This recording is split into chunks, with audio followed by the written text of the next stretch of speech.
even as some of countries similarly placed at the time of our attaining freedom are marching ahead with a lot more focus and a sense of urgency, marshalling their energies in a much better manner.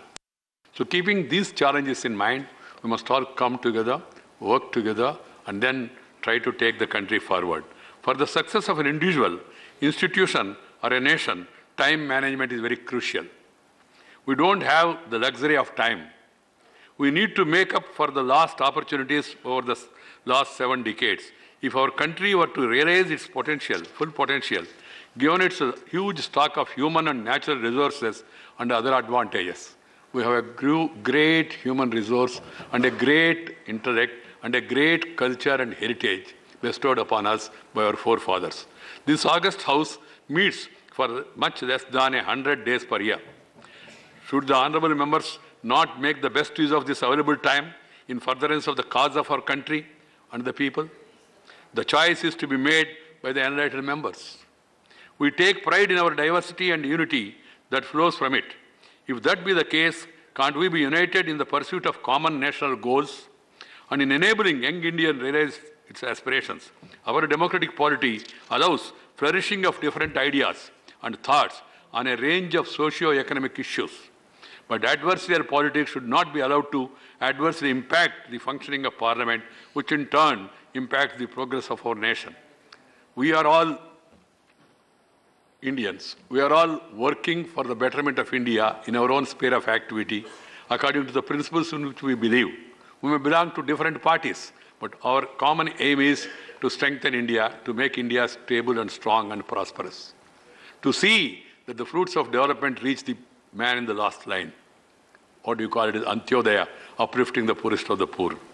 So in a political democracy, a sacred instrument for pursuit of national interest, but a factious polity, finding its echo in the legislature, impedes the forward march of our country and the people.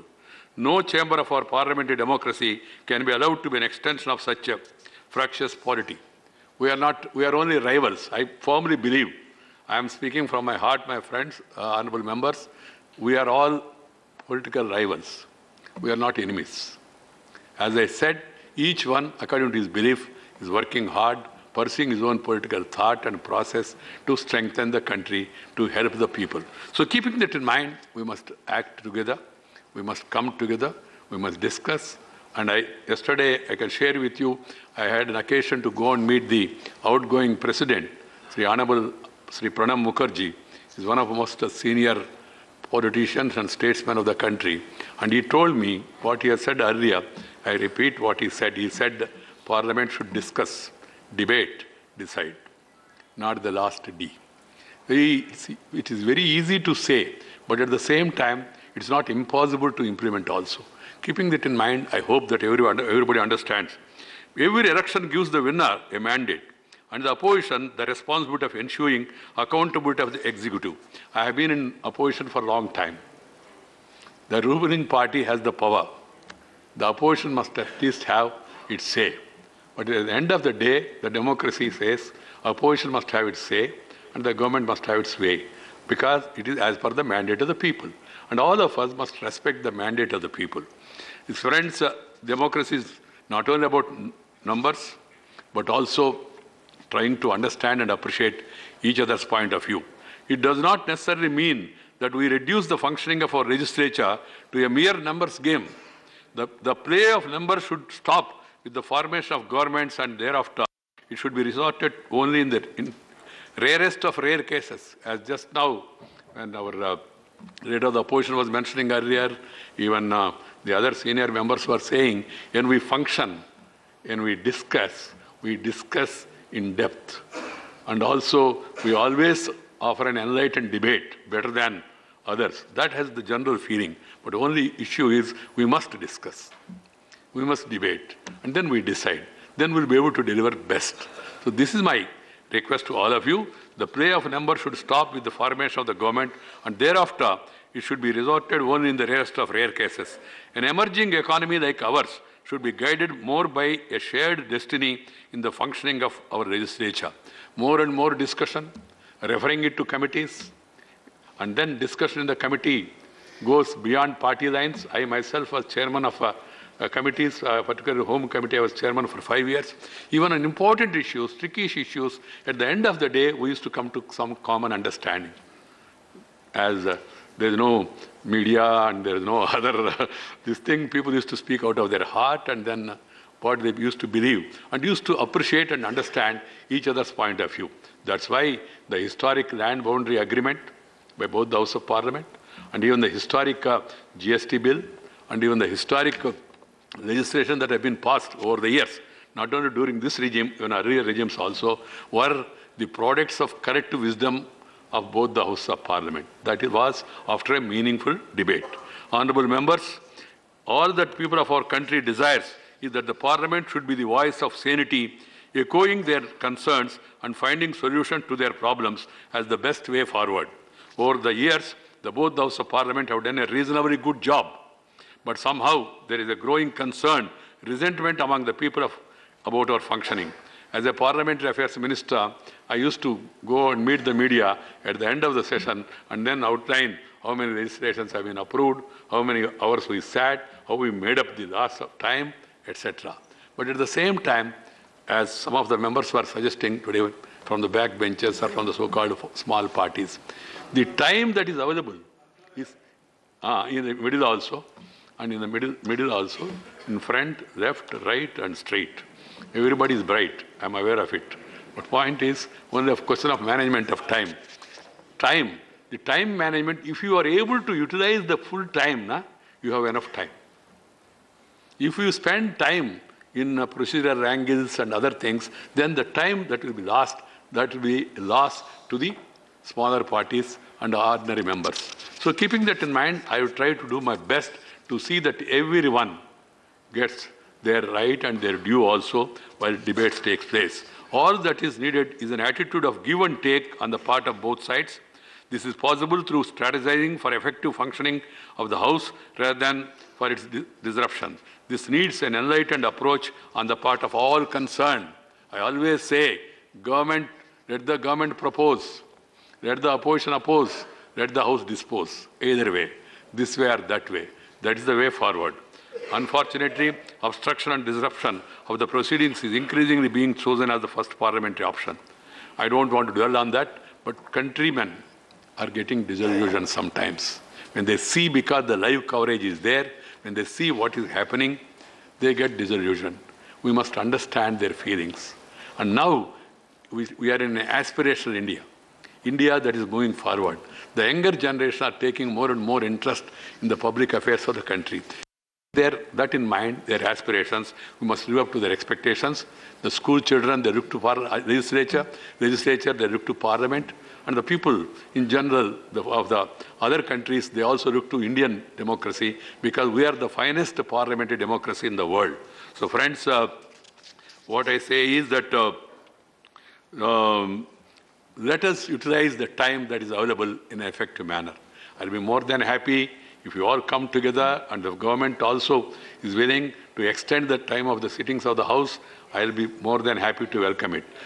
I can only impress upon the government, provided the time that is already available, if it is spent meaningfully, constructively, then we can plead our case, or make a request and suggest to the government to extend the session time.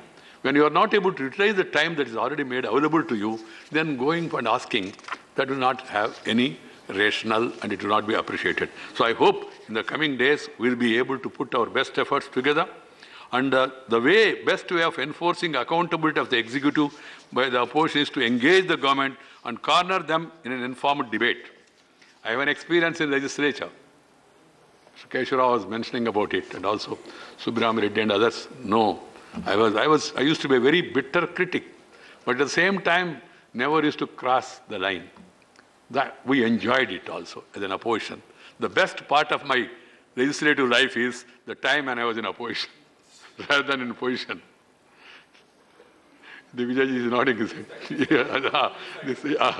This side. Because we had a constructive debate and we used to score points and we used to feel happy.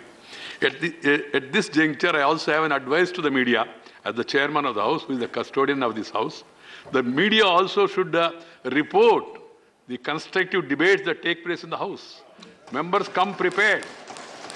Members come, I have seen some of the members, as and when debate is allowed, they make very valuable contribution. They make a lot of good references. But unfortunately, media, that's a feeling among all the members, including myself. The media is only giving weightage to sensationalism, to negativism, to controversies, and to dramatics, rather than realistic attitude. So I have a suggestion to the media.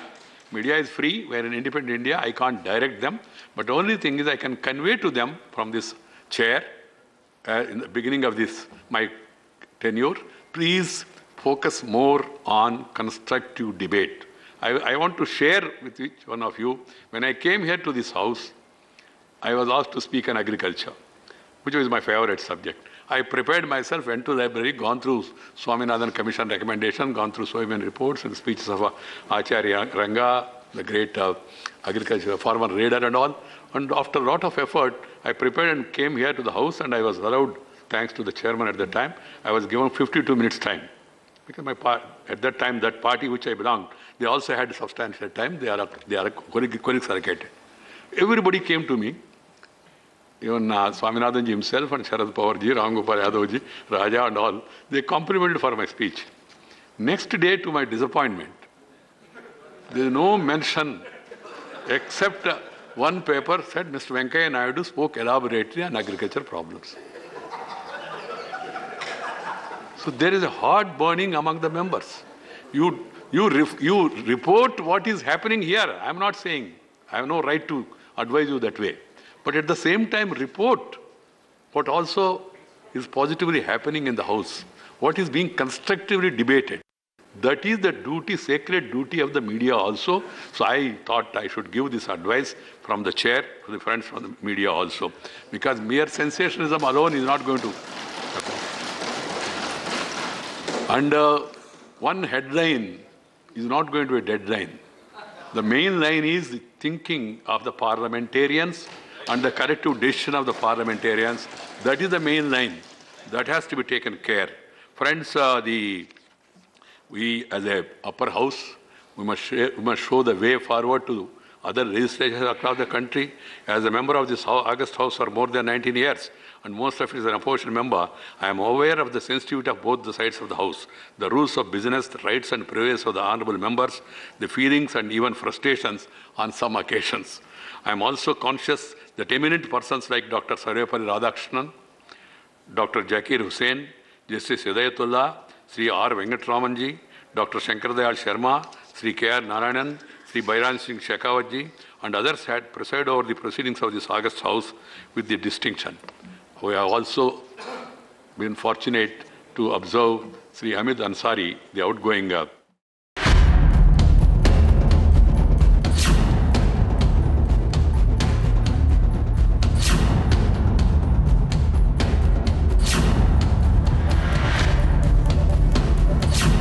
मैं M Venkaiah Naidu ईश्वर की शपथ लेता हूं कि मैं विधि द्वारा स्थापित भारत के संविधान के प्रति सच्ची श्रद्धा और निष्ठा रखूंगा।